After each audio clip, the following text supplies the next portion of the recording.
Guess what? One of the most important days in the United States is often misunderstood. It's not about barbecues, it's not about sales, and it's not just the unofficial start of summer.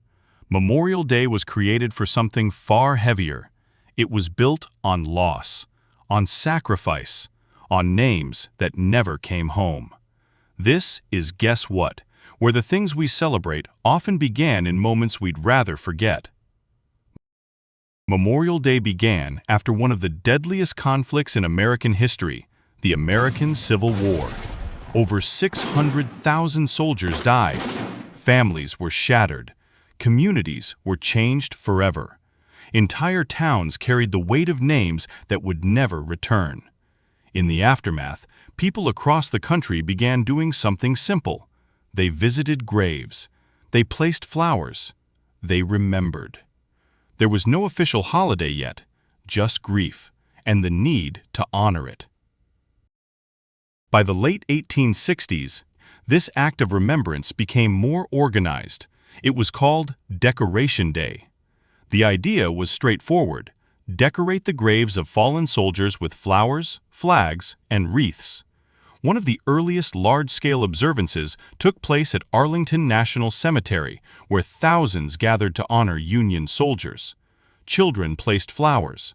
Veterans stood in silence. Families mourned together. It wasn't a celebration. It was a national moment of reflection. Memorial Day doesn't have a single birthplace. Multiple towns across the United States held their own early ceremonies. Places like Columbus, Waterloo, and others all laid claim to early acts of remembrance. What mattered wasn't who did it first. It was that people across the country felt the same need: to remember those who had given everything. After the Civil War, Decoration Day focused primarily on Union soldiers, but over time, its meaning expanded. After World War I, it began to honor all American service members who died in military service. Not just one war, all wars. The name slowly shifted.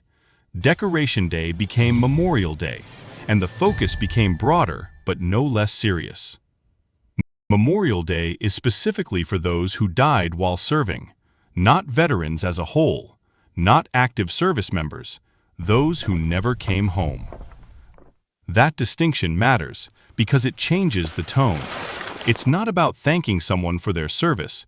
It's about remembering the cost of that service. The empty seats at tables, the families that continued without them, the futures that never happened. At 3 p.m. local time on Memorial Day, there is a national moment of remembrance. For 1 minute, Americans are encouraged to pause, to reflect, to remember. It's quiet, simple, and easy to overlook. But that pause represents something important: a recognition that freedom, security, and stability were not free. They were paid for. Memorial Day is also carried through symbols. Some are quiet, but they're deliberate. The American flag is often placed at half-staff from sunrise until noon, then raised to full staff for the rest of the day. That shift isn't random. The morning is for mourning. The afternoon is for resolve. It reflects loss, and then the continuation of what was defended.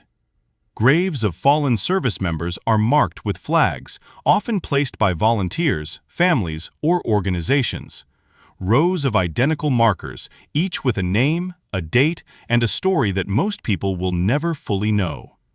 There is also the red poppy. Inspired by the fields of World War I, where poppies grew across battle-scarred land, it became a symbol of remembrance. Not because it was grand, but because it endured. Simple, visible, persistent.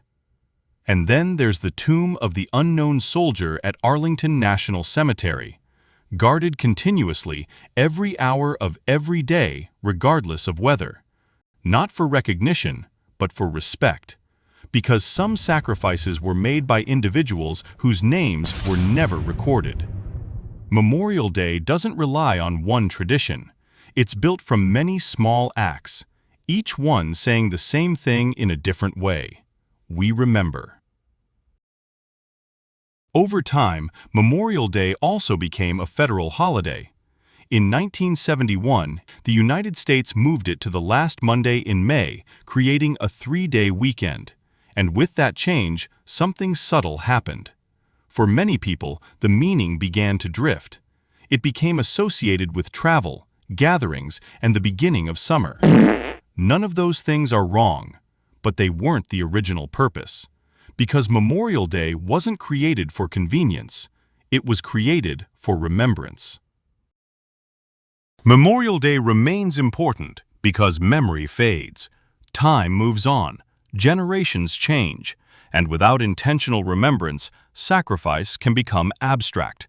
Numbers instead of names, history instead of reality. Memorial Day brings it back to something personal. It reminds people that behind every war, every conflict, every moment of national survival, there were individuals, real people, who made the ultimate sacrifice. Memorial Day doesn't ask for celebration, it asks for recognition. Not loud, not dramatic, just honest. Because the people it honors didn't choose to become symbols. They were sons, daughters, friends, neighbors, and their absence is the reason this day exists. Memorial Day wasn't meant to be a day off. It was meant to be a day to remember those who gave everything so others could live freely. That's today's episode of Guess What? If you enjoyed walking carefully through history with me, hit subscribe, because next time, who knows what we'll uncover?